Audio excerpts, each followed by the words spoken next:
Pakita ko sa inyo yung pangarap kong sasakyan. Yan, Toyota Hilux. Yun o.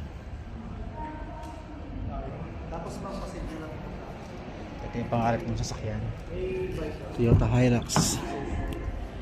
Yun. Ang ganda ng loob niya. Diba? Solid. Pakaganda ng loob. Hindi pa ito yung pinaka high end niya. Conquest. Ganda. Alam nyo kung bakit ito yung pinaka ideal na sasakyan para sa aming mga lalaki. Ewan ko ba, pero parang pick up yung pinaka bagay sa amin eh. Meron siya dito ng napakalaki ng space sa likod. Ito talaga yung pinaka hinahabol ko sa pick up eh. Yung likod na yan. Check natin ito.